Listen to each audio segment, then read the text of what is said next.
After the go-go years of 2015 and 2016, 2017 was a mixed year for the franchise M&A community.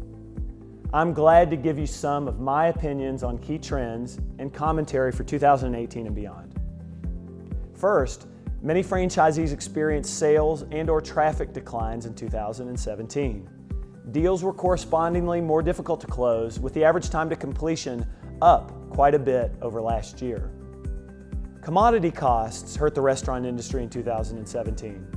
2018 expects a moderation in food cost inflation, which should help stem the retrading seen by buyers and banks in 2017. There were a surprising number of deals for sale in places like California, Seattle, Colorado, Minneapolis, and other high labor markets. Expect to see a rash of sellers in these markets in 2018 and beyond as franchisees look to sell after stomaching big labor increases in their P&Ls. Consequently, Midwest and Southeast franchisees are selling their businesses for a huge premium. Most buyers and investors want to run away from the coasts and from the high labor markets. Expect this premium to continue. Also expect 2018 to be a big year for franchise M&A. There are several reasons: moderating seller expectations, hopeful stability in sales and margins, favorability from tax policy changes, a reduction in corporate refranchising markets, and continued lending favorability for M&A transactions. There are a bunch of 30-something-year-old financial types getting into the franchise space. They want 10 to 30 unit acquisitions for their first time at it, and some want 50 to 100. I've never seen such a pronounced trend in such a short period of time. We have seen an unusual amount of pizza businesses for sale. Hardly a week goes by without a large franchisee or franchisor of a pizza brand asking for our help to sell their stores.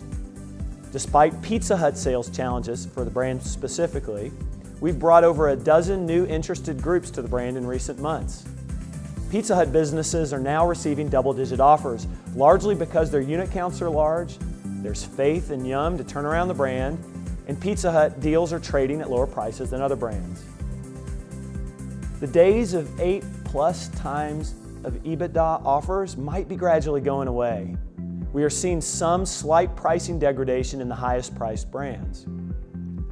At the same time, we expect pricing upside on moderately priced brands.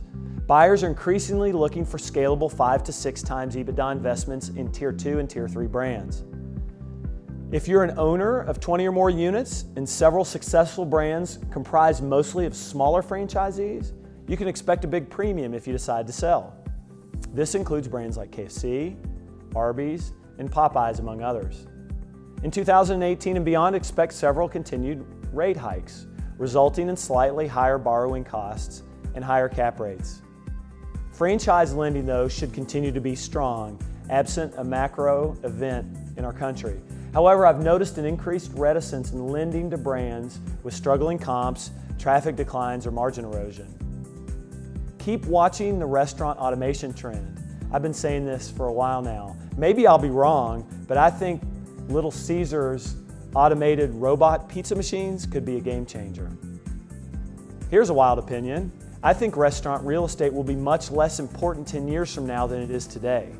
While everyone is currently fighting for the best real estate for new development, perhaps we should be looking for ways to make it less important.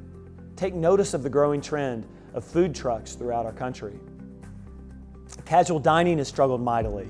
We might be nearing the point of no return for many brands and franchisees in this segment. No one wants to pay a tip anymore. Fast casual brands are getting hammered by pricing from their QSR competitors. Their high labor model and the finicky customers that they have are worrisome. Expect many fast casual companies to make massive changes soon, or many of their franchisees could be in financial trouble. I said this before too, but there are way too many restaurants, way too many. There's a burger chain or a sandwich shop on every street corner, and some of them won't make it. So therefore, don't overdevelop. One bad store kills 6 good ones. Push back against your franchisor when they pressure you to overbuild. Don't sign unrealistic development agreements. Finally, as a customer, I will no longer pay $12 to $14 for lunch from a restaurant chain. I just won't do it, and I bet I'm not the only one. I don't care how much minimum wage is or it will be. At Unbridled Capital, we are here to help you. Knowing these trends translates to the expertise needed to fight for better outcomes and higher prices for our clients. Trust us when it comes to the sale or financing of your business.